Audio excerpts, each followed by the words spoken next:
আসসালামু আলাইকুম। ইতালিতে অ্যাপ্লাই করবেন না সুইডেনে অ্যাপ্লাই করবেন? কোনটায় অ্যাপ্লাই করলে বর্তমান সময়টাতে ভিসার চান্স বেশি থাকবে? এটা হচ্ছে আলোচনার মূল বিষয়। তবে আলোচনার পূর্বে আন্তরিক রিকোয়েস্ট, চ্যানেলটি সাবস্ক্রাইব করবেন পরবর্তী ভিডিওগুলো দেখার জন্য। এছাড়া আপনাদের যদি কোনো মূল্যবান মতামত থাকে চাইলে কমেন্ট বক্সে টাইপ করতে পারেন। আমরা সময় সুযোগ বুঝে আপনাদেরকে বেস্ট অ্যান্সার দেওয়ার চেষ্টা করব।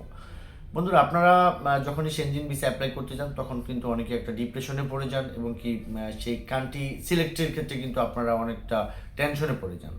যেমন হচ্ছে সেনজিনের একটি ভিসা দিয়ে 30টা কান্ট্রি ঘোরা যায়, সেটা আমরা সকলেই জানি। এখন ব্যাপারটা হচ্ছে যে আপনার যাওয়া দরকার ইতালি, কিন্তু আমি আজকে যে টপিকটা সাজিয়েছি, ইতালিতে অ্যাপ্লাই করবেন না সুইডেনে অ্যাপ্লাই করবেন। দেখেন বন্ধুরা, ইতালিয়ান এম্বাসি বাংলাদেশে আছে, সুইডেন এম্বাসিও আছে। সুইডেন এম্বাসির মধ্য দিয়ে কিন্তু অনেকগুলো দেশ সাবমিট করা যাচ্ছে বর্তমান সময়টাতে। ইতালির এম্বাসিতে কিন্তু জাস্ট ইতালির কাজটাই বর্তমান সময়টাতে হচ্ছে।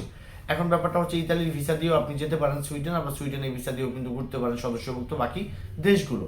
বাট আপনি কোনটা লাইক করবেন বা কোনটা চুজ করবেন বা কোনটা সিলেক্ট করবেন, এটা হচ্ছে ইম্পর্টেন্ট একটা ব্যাপার।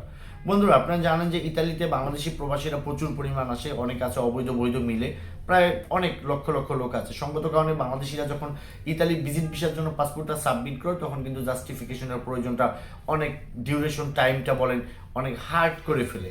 বিকজ বাংলাদেশিরা ওখানে গেলে ওভার স্টে করে, এটা হচ্ছে তাদের একটা মাইন্ডসেট হয়ে গেছে।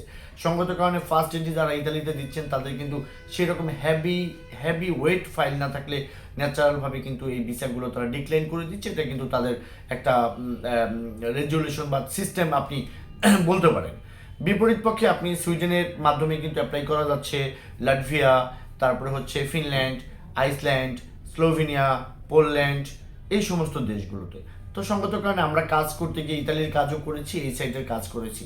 তো সঙ্গত কারণে সুইডেন অ্যাম্বাসিতে যে সমস্ত ফাইলগুলো বর্তমান সময়টাতে জমা হচ্ছে সেগুলোতে অ্যাপ্লাই করা আপনার জন্য বেশি যুক্তিযুক্ত হবে। যেহেতু আপনার ওই সুইডেনের ভিসা দিয়ে আপনি কাঙ্ক্ষিত ইতালিতে ভ্রমণ করতে পারছেন, তাহলে আমি বলবো যে আপনি ফার্স্ট এন্ট্রিটা কেন আপনি ইতালি দিতে যাবেন, যদি একান্তই আপনার ফার্স্ট এন্ট্রি ওখানে প্রয়োজনটা না হয়।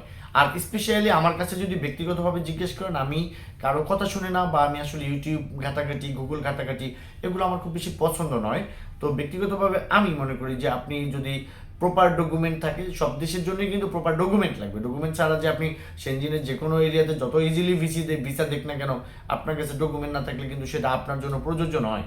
সঙ্গত কারণ আপনি সুইডেন এম্বাসির মধ্য দিয়ে যে সমস্ত ভিসার কাজগুলো বর্তমান সময়টাতে, সমসাময়িক সময়টাতে ভালো রেশিও হচ্ছে, এর মধ্যে কিন্তু আমি যেগুলো নাম বললাম, আইসল্যান্ড দিতে পারেন, লাটভিয়া দিতে পারেন, হ্যাঁ আপনি সুইডেন দিতে পারেন, এই সমস্ত দেশে আপনার বেছে নিতে পারেন, এখানে আপনার জন্য বেস্ট হবে।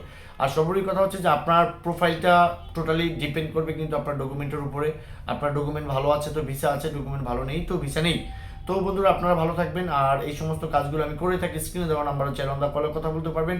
ভিসা রিলেটেড যে কোনো প্রশ্নের অ্যান্সার আমরা দিতে ইচ্ছুক। আর পুরো ফাইলটা আমাদেরকে যে কমপ্লিট করতে চাইলে ডিসক্রিপশন বক্সে দেখা অ্যাড্রেস অনুযায়ী সরাসরি অফিসে চলে আসবেন। সকলের সুস্বাস্থ্য কামনা করি। আসসালামু আলাইকুম।